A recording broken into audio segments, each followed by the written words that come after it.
O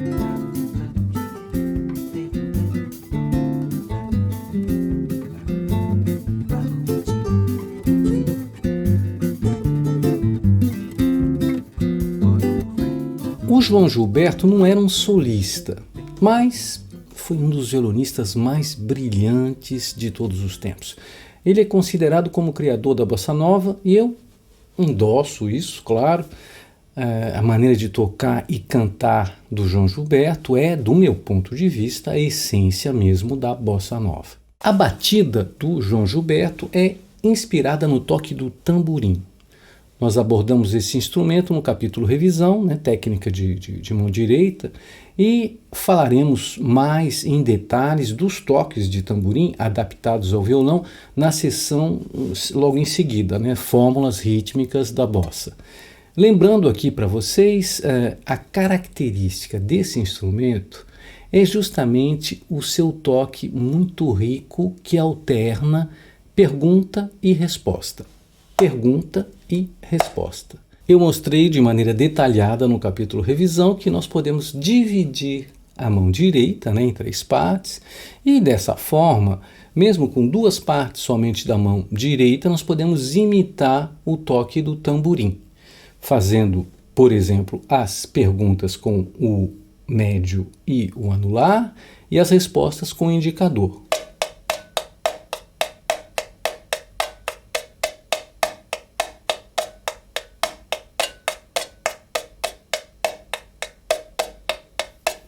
Digamos que o João, ele extraiu a essência desse instrumento e guardou as perguntas.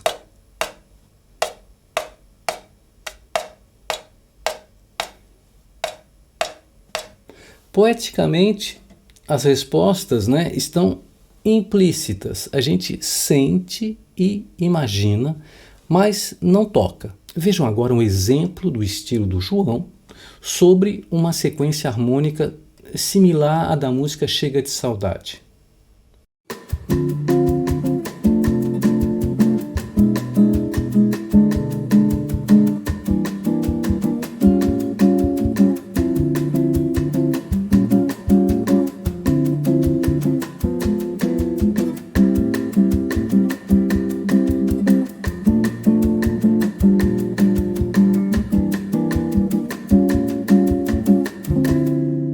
Notem que eu utilizei somente acordes de 4 sons e dividi a mão em 2 partes, polegar, indicador, médio e anular. Eu não insisti no fato de imitar o tamborim, fazendo pergunta e resposta com o indicador e o médio e anular. Trata-se de uma técnica aparentemente minimalista, mas a virtuosidade do João se encontra na maneira de encaixar sua batida de violão com o fraseado melódico do canto. A sua sonoridade era primorosa e a precisão do seu toque, assim como evidentemente a escolha dos acordes, né? O João conseguia criar encadeamentos de acordes de extrema elegância e frequentemente as notas da melodia eram um complemento dos 4 sons dos acordes do violão, criando assim harmonias de 5 sons. Outra característica do seu gênio musical era a dinâmica. O volume do seu violão era perfeitamente adaptado ao volume da voz. A sua dicção era primorosa e os encadeamentos de acordes eram de uma precisão milimétrica também, sem nenhuma asperidade e sem vozes que se sobressaem. Os voicings perceptíveis no seu estilo são sutis. Escutamos, evidentemente, as notas de ponta por serem agudas, mas uma escuta aprofundada revela uma verdadeira coerência entre as 4 vozes. Nada é deixado ao acaso. Já o Baden era um violonista completo do ponto de vista da técnica e foi também um grande compositor. Ele inventou uma maneira de tocar que é talvez a mais representativa do que a gente chama de violão brasileiro.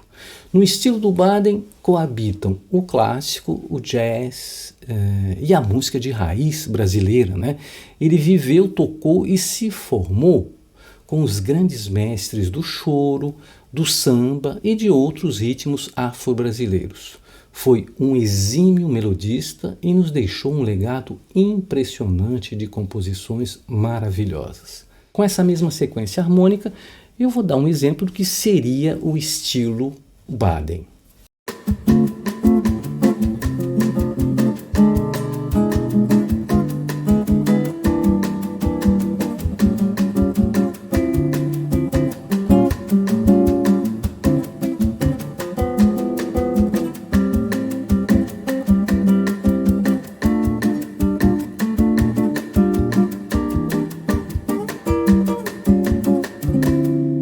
Notem que no estilo Baden, o aspecto pergunta e resposta do tamborim é plenamente explorado. A rítmica da mão direita era muito mais percussiva e vinha justamente se misturar com os instrumentos de percussão. Do ponto de vista da dinâmica, o Baden era praticamente o oposto do João. Um era como um mar sereno e o outro uma espécie de tempestade. O Baden foi um grande solista e, com certeza, o violonista brasileiro que mais se destacou a nível internacional no século passado. Nesse módulo, nós não estudaremos as técnicas avançadas da mão direita, que não seriam adaptadas a um módulo intermediário, de bossa. O estilo Baden requer um estudo aprofundado e mereceria vários módulos e certamente anos de trabalho. Atualmente, para quem se interessa em conhecer mais sobre a sua técnica, eu aconselho, claro, os inúmeros documentários em vídeo que circulam pela web com as performances do Baden, mas também as videoaulas do Marcel Powell, seu filho, que foi certamente a pessoa que mais conviveu e aprendeu com ele.